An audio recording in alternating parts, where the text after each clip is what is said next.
پر کتنے احسانات ہیں ابو بکر صدیق رضی اللہ تعالیٰ عنہ۔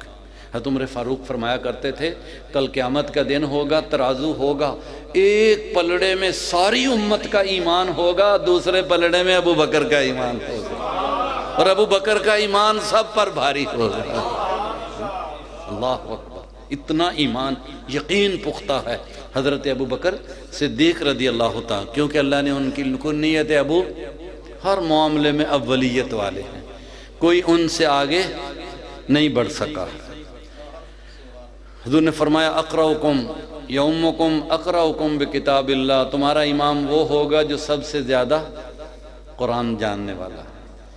صحابہ فرمایا کرتے تھے حضور حج کے لیے گئے، واپس تشریف لائے، جمعہ کا دن ہے، حضور نبی کریم صلی اللہ علیہ وسلم دوران خطاب اشارتاً گفتگو فرما رہے ہیں۔ فرمایا ایک بندہ ہے، اللہ نے اس کو اختیار دیا، اس دنیا میں رہنا ہے یا اللہ کے پاس جانا ہے۔ اس بندے نے اللہ کے پاس جانے کو پسند کر لیا۔ ابو بکر صدیق سامنے بیٹھے ہیں، رو رہے ہیں۔ صحابہ کہہ رہے ہیں اس میں رونے کی کیا بات ہے؟ ایک بندہ ہے، اس کو اختیار ملا کہ دنیا میں رہے یا اللہ کے پاس، اس نے اللہ کے پاس جانے کو پسند کر لیا۔ صحابہ فرماتے ہیں جب کچھ دنوں کے بعد حضور نبی کریم صلی اللہ علیہ وسلم کا وصال شریف ہوا، پھر ہمیں سمجھ آئی بات کہ حضور کس کی طرف اشارہ کر رہے تھے، سوائے ابو بکر کے کوئی سمجھا ہی نہیں ہے۔ اس لیے ابو بکر سارے صحابہ میں سب سے زیادہ علم والے، سب سے زیادہ عقل والے، سب سے زیادہ قرآن فہمی والے، سب سے زیادہ معاملے کو سمجھنے والے، حضور نبی کریم صلی اللہ علیہ وسلم کی محبت والے، اطاعت والے۔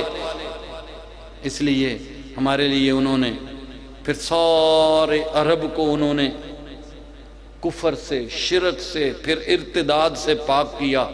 یمامہ کے اندر جو ہے آخر مسلمہ بھی مارا گیا۔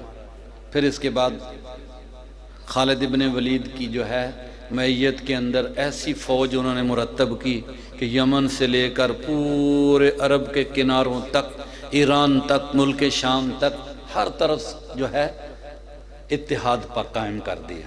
الحمدللہ حضور نبی کریم صلی اللہ تعالیٰ علیہ وسلم کے یہ پیارے صحابی، ان کا آخری وقت ہے۔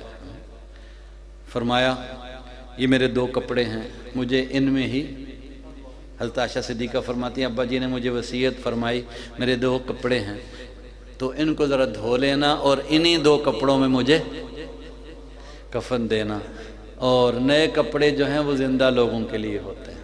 اللہ حضرت ابو بکر صدیق رضی اللہ تعالیٰ عنہ نے فقیرانہ زندگی گزاری، اپنا سب کچھ تن من دھن حضور کی خدمت میں جب ایمان لائے، حضرت عائشہ صدیقہ فرماتے ہیں جب ایمان لائے 40,000 دینار تھے آپ کے پاس، اور حضور کی خدمت میں پیش کر دے۔ حضور اعلانیہ فرمایا کرتے تھے، فرمایا لوگو ابو بکر وہ ہے جس نے میرے اوپر اپنا مال خرچ کیا، اپنی بیٹی کے ساتھ میری شادی کی، فخریت فرمایا کرتے تھے۔ آپ کے ابا جی حضرت ابو قحافہ عثمان بوڑھے ہیں، حضور کی خدمت میں ابو بکر صدیق لے کر آئے تو حضور فرما رہے تھے ان کو تکلیف کیوں دی، میں خود ان کو ملنے کے لیے چلا جاتا۔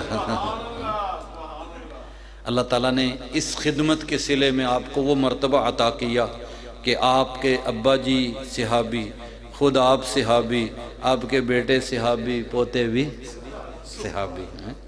صحابی وہ ہے جس نے حضور نبی کریم صلی اللہ علیہ وسلم کو، یہ سب سے بڑا مرتبہ نبوت کے بعد سب سے بڑا مرتبہ کیا ہے؟ صحابیت کا ہے۔ حضور نبی یہ کس وجہ سے؟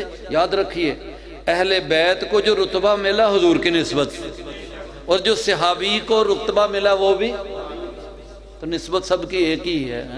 حضور نبی کریم صلی اللہ علیہ وسلم کے اہل بیت یہ بھی نسبت حضور کی ہے، اور حضور کے صحابہ یہ بھی حضور ہی کی نسبت ہے۔ حضور ہی کی نسبت کی وجہ سے اہل بیت کو مرتبہ ملا، اور حضور ہی کی نسبت سے حضور نبی کریم صلی اللہ علیہ وسلم نے فرمایا لوگوں آئندہ والوں کے لیے فرمایا صحابہ کرام میرے صحابی جو ہیں ان کے بارے میں کوئی زبان درازی نہ کرے، اور حکم دیا فرمایا جو بندہ میرے صحابہ کو برا بھلا کہو اے اللہ اس پہ لعنت، اس پر اللہ کی بھی لعنت، اللہ کے رسول کی بھی لعنت، فرشتوں کی بھی لعنت، اللہ کی ساری مخلوق کی لعنت جس نے صحابہ کو کوئی برا بھلا کلمہ کہا۔ اور فرمایا حضور صلی اللہ علیہ وسلم نے میرے صحابہ کی کوئی غلطی بھی دیکھو تو ان کو برا بھلا نہ کہنا۔ کیوں؟ ساری دنیا کے لوگ احد پہاڑ کے برابر سونا خیرات کریں اور میرا کوئی صحابی جو ہے نصف سا جو ہے جو خیرات کر دے تو اس کے مرتبے کو کوئی پہنچ نہیں سکتا ہے، کیونکہ یہ نسبت اللہ نے میری وجہ سے ان کو عطا فرمائی ہے۔ اور پھر حضور صلی اللہ علیہ وسلم کے سارے صحابہ افضل ہیں، اعلیٰ ہیں، ایک بھی ادنا نہیں ہے۔ اللہ فرماتا کلم وعد اللہ الحسنہ، میں نے اپنے محبوب کے سارے صحابہ کو جنت کا وعدہ دیا، الحسنہ۔ لیکن فرمایا جو مال خرچ کیا فتح مکہ سے پہلے جن لوگوں نے وہ بعد والوں کے برابر مرتبے میں ایسا نہیں ہے، یہ کل قیامت کے دن اللہ تعالیٰ ان کو مرتبہ عطا فرمائے گا۔ حضور صلی اللہ علیہ وسلم کے بعد سارے نبیوں کے بعد سب صحابہ میں افضل حضرت سیدنا ابو بکر صدیق رضی اللہ تعالیٰ۔ آپ کا وصال شریف وصیتوں میں ایک وصیت یہ بھی ہے، آخری بات عرض کرتا ہوں، ایک وصیت یہ ہے، فرمایا جب میری روح اس کف سے انصری سے پرواز کر جائے مجھے کفن دینا اور پھر میرا جنازہ پڑھنا، جنازہ پڑھنے کے بعد جو ہے اٹھا کر حضور کی بارگاہ میں لے آنا،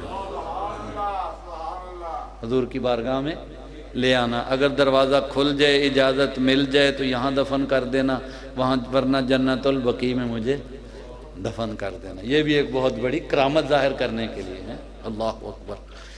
ایسا ہی ہوا، حضرت ابو بکر صدیق رضی اللہ تعالیٰ عنہ کا جسد خاکی حضور کی بارگاہ میں رکھا گیا ہے، دروازہ کھول دیا گیا اور آواز آ رہی ہے حبیب کو حبیب کے ساتھ ملا دو۔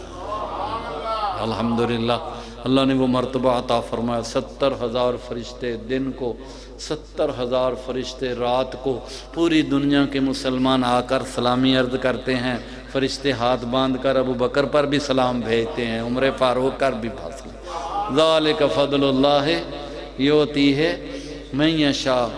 کوئی برا کلمہ کہتا ہے تو اس کی سزا ہے، اللہ نے ان کو جو شان عطا فرمائی ہے وہ انہی کا حصہ ہے۔ اللہ جس کو چاہے اپنے فضل سے جو چاہے عطا فرمائے۔ وآخر دعوانا ان الحمدللہ۔